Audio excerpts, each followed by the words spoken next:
Hello, good evening and नमस्कार दोस्तों। I hope आप सब लोग ठीक ठाक होंगे।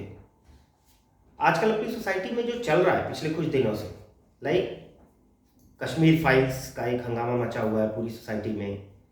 फिर न्यूज़ में आजकल परसों 2-3 दिन से हम सब देख रहे हैं ये जो पश्चिम बंगाल में हुआ है। इन सारी चीज़ों को देख के जाहिर सी बात है सभी लोग दुखी और डिस्टर्ब होंगे। मेरा भी दिमाग उसमें थोड़ा सा उलझ गया। तो बड़ा सोचने के बाद मुझे ही लगा कि क्यों ना कुछ ऐसी चीज़ सामने लाई जाए जो हम चाहते हैं गवर्नमेंट से मांगना। जैसे पिछले कुछ समय से आपने देखा होगा मेरे पोस्ट जितने भी आते हैं, जहाँ भी मैं डालता हूँ, मैं गवर्नमेंट से एक मांग कर रहा हूँ काफ़ी दिनों से।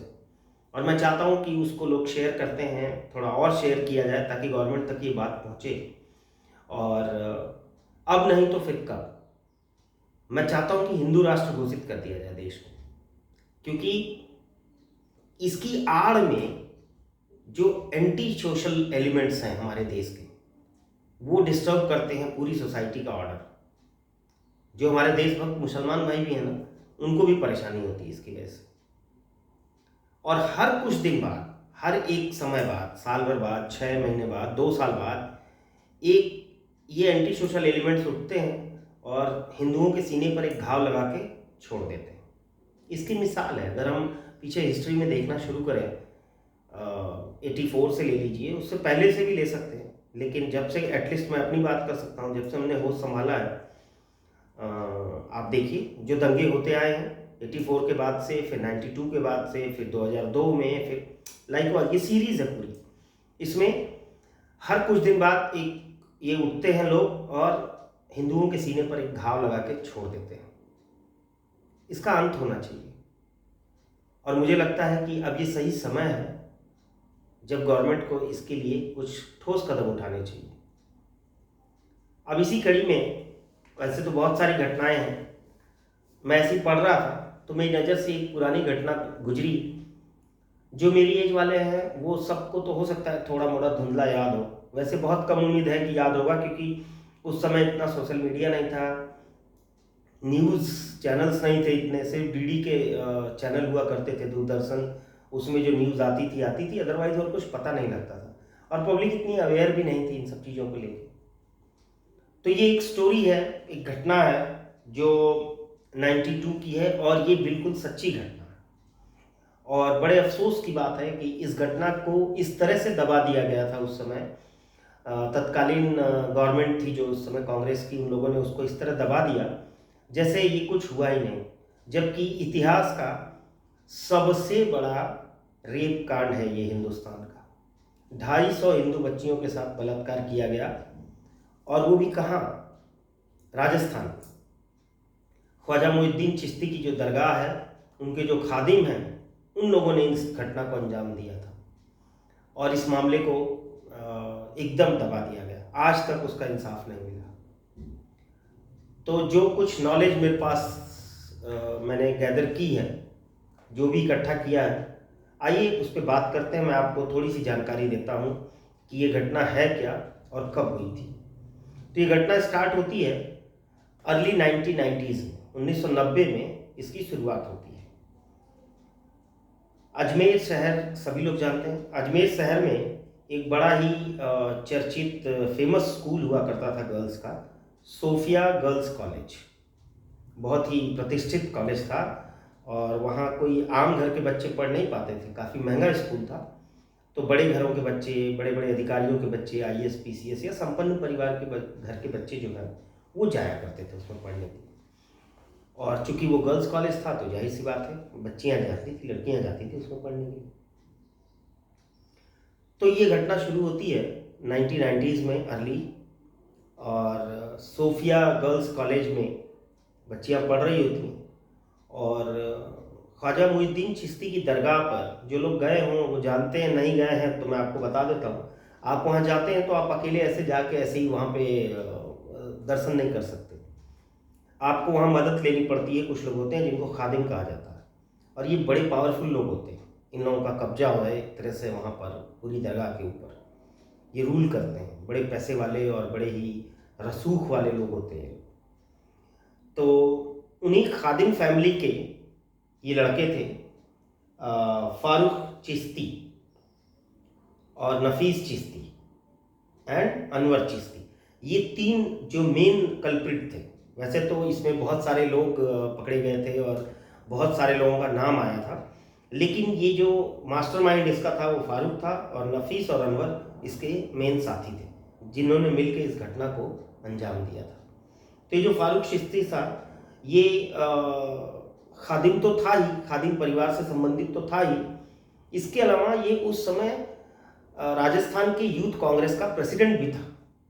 तो जाहिर सी बात है सेंटर में केंद्र की गवर्नमेंट थी और ये यूथ कांग्रेस का लीडर था, तो ऐसे भी इसके रिलेशंस थे, पॉलिटिशियंस थे और सब थे, जिसका इसको लाभ भी मिला। तो 1990 की ये घटना है। ये फारूक चिश्ती और नफीस ये लोग सोफिया कॉलेज की एक लड़की को बहला फुसलाल के अपने साथ गाड़ी में बिठा के अपने एक फार्म हाउस पर लेके जाते हैं और वहाँ इसके साथ बलात्कार करते हैं और इसकी न्यूड पिक्चर्स निकाल लेते हैं। क्योंकि उस ज़माने में कैमरा इस तरह से मोबाइल और ये सब तो होता नहीं था। आपको याद होगा वही कैमरे होते थे जो हम लोग गले में लटकाते थे और उसमें रील डलती थी। तो खैर इन्होंने उससे कुछ उसकी तस्वीरें खींची और फिर वो रील जहाँ डेवलप होती थी वो स्टूडियो भी इनके जानने वालों का ही था। वेरएस चलिए आगे बढ़ते हैं। तो इन्होंने उस लड़की के साथ ये सारा गलत काम किया, उसकी तस्वीरें उतारी और फिर उसको इन्होंने ब्लैकमेल करना शुरू कर दिया।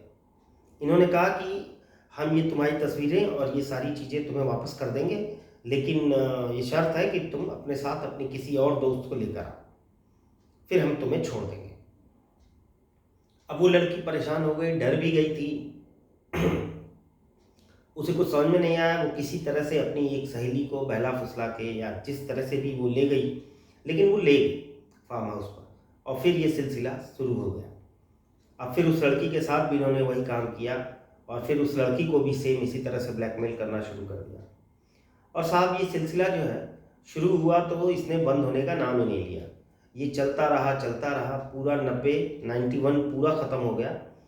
91 के एंड में या कह सकते हैं 92 की शुरुआत में ये अब इतना फैल गया था मामला और तब तक इतने सारे केसेस हो गए थे कि धीरे धीरे ये इसकी चर्चा होने लगी थी बाज़ार में, समाज में, जगह जगह पर। कुछ तस्वीरें भी उस समय तक मार्केट में बाहर आ गई थी कुछ लड़कियों की। और चर्चा इसकी शुरुआत की मेन वजह क्या बनी कि अचानक से 6 लड़कियां जो उसमें से जो इनकी विक्टिम्स थीं उनमें से 6 लड़कियों ने सुसाइड कर लिया। जब उन्होंने सुसाइड किया तो अब ये चर्चा होने लगी अजमेर में पूरी।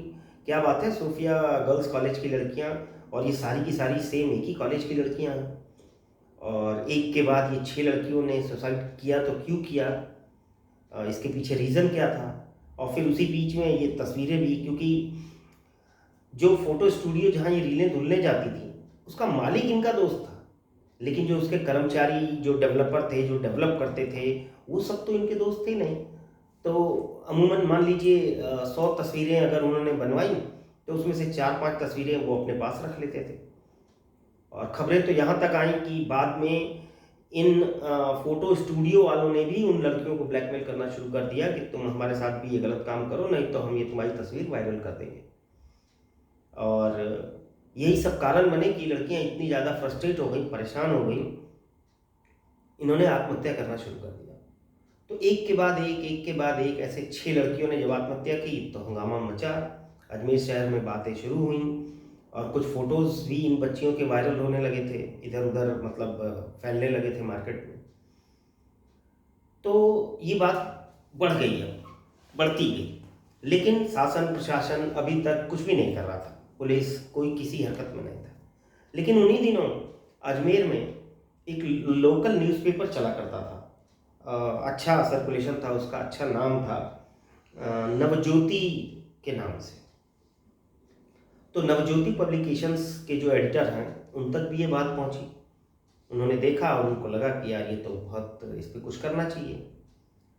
तो इतने प्रेशर और इन सब के बावजूद भी उन्होंने कुछ चीज़ें इकट्ठा की, कुछ फोटोग्राफ्स इकट्ठा किए और फिर उन्होंने इसको छाप दिया। और साहब जैसे ये छपा, आग लग गई। लोग आंदोलन करने लगे, बाहर निकलने लगे, और फिर पुलिस प्रशासन पर भी बहुत दबाव पड़ने लगा। फिर पुलिस हरकत में आई और पुलिस ने एक्शन लेना शुरू किया।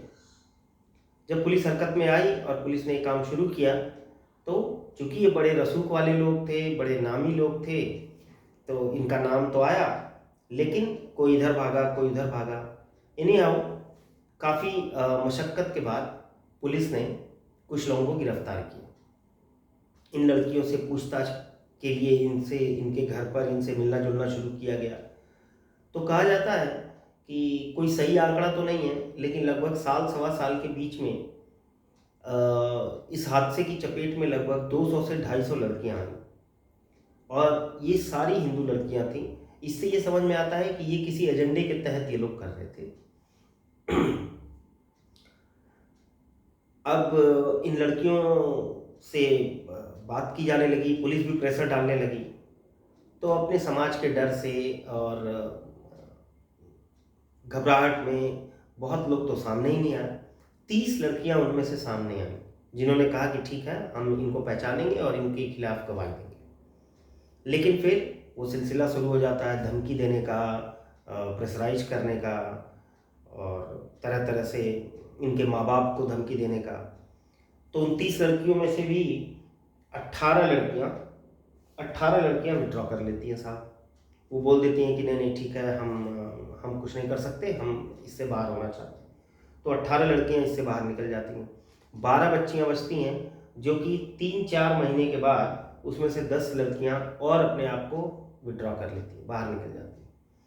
और वो भी पुलिस की कोई मदद नहीं करती, और ना तो मीडिया की या किसी की कोई हेल्प नहीं करती।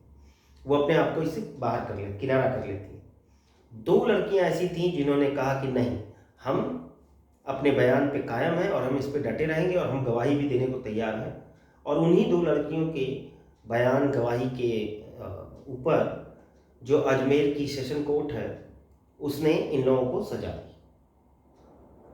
इसमें भी ये सजा किस तरह से एक मजाक बनी, अब वो देखिए।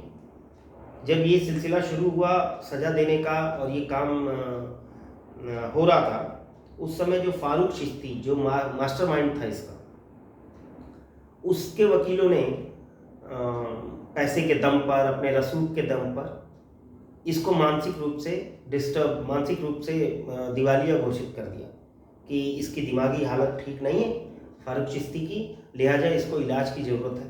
तो वो सज़ा से बच जाता है, उसको सज़ा नहीं मिलती है। आज भी वो दंदनाता फिर रहा है उसी अजमेर शहर में, उसको सज़ा नहीं मिली।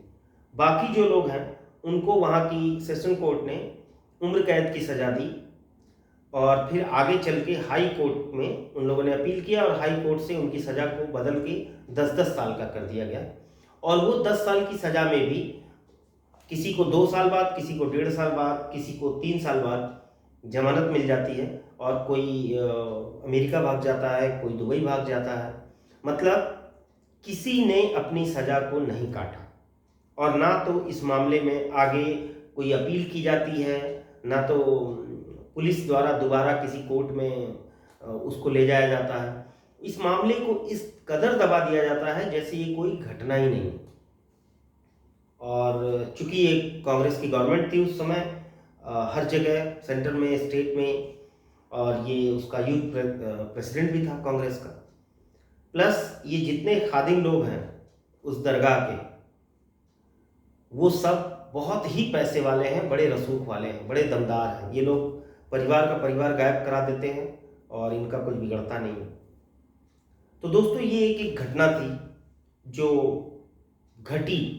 हम बात करते हैं कश्मीर की त्रासदी की, कश्मीरी पंडितों के साथ हुए अन्याय, गुनाह के, इन सब की तो हम चर्चा कर रहे हैं। इसके ऊपर फिल्म्स बन रही हैं, इसके ऊपर सब हो रहा है। लेकिन ये 250 बच्चियाँ, जिसमें से 6 ने आत्महत्या कर ली, बाकियों का भगवान जाने क्या बना होगा, इन लड़कियों को आज तक कोई इंसाफ नहीं मिला। और ये जो कुछ भी इंसाफ के नाम पर ये मजाक किया गया था उस समय, मैं इसको क्या कहूँ, मैं तो इसको इंसाफ मानता ही नहीं। मुझे लगता है ये सिर्फ मजाक था और भद्दा मजाक था एक तरह का। आज भी ये सारे के सारे लोग मज़े से अपनी ज़िंदगी बिता रहे हैं, एक इज्जतदार और बड़े शान शौकत के साथ अपनी लाइफ को आगे बढ़ा रहे हैं। उन 250 लड़कियों के साथ हुए अत्याचार, उनके बलात्कार और जिन्होंने आत्महत्या कर ली वो तो अपने जीवन से ही हाथ धो बैठी, उसका कुछ नहीं बना। और किसी गवर्नमेंट ने ना तो इस मुद्दे को उठाया, ना तो इसके बारे में चर्चा की, ना तो इसको पब्लिक तक पहुंचने दिया गया। इस पूरे मुद्दे को इसको इस तरह दबा दिया गया इस नाम पर कि देश का माहौल खराब हो जाएगा, हिंदू मुस्लिम दंगे हो जाएंगे। तो भाई मैं वही जो शुरू में कह रहा था आप लोगों से कि हर कुछ दिन बाद ये सब उठते हैं। इस मजहब, इस धर्म के सब नहीं, इनमें से कुछ मुट्ठी भर जो एंटी सोशल एलिमेंट्स हैं वो उठते हैं और हमारे सीने पर एक ऐसा घाव बना के चले जाते हैं जो हम बरसों याद रखते हैं। और हमारे नेता, हमारे पॉलिटिशियंस उसको दबा देते हैं इस नाम पर कि देश का माहौल खराब हो जाएगा। तो आखिर इसका हल क्या है, क्या किया जाए? आपने अभी पिछले दिनों देखा, स्कूल में हिजाब पहनना है, ड्रेस कोड है, बट हम उसको नहीं मानेंगे। सीएए के टाइम पर आपने देखा, बिना उसको जाने, बिना उसको समझे प्रोटेस्ट किया गया, दंगा किया गया दिल्ली में, और कितने बेगुनाह उसमें मारे गए। मुझे नहीं समझ में आता। मुझे ये लगता है कि यदि हिंदू राष्ट्र घोषित हो जाता तो जो इस तरह के सोशल एलिमेंट्स हैं उनको ये सब करने का मौका नहीं मिलता, क्योंकि उनके पास कोई बहाना ही नहीं रह जाता। बाकी आप क्या सोचते हैं इसके बारे में ज़रूर बताइएगा।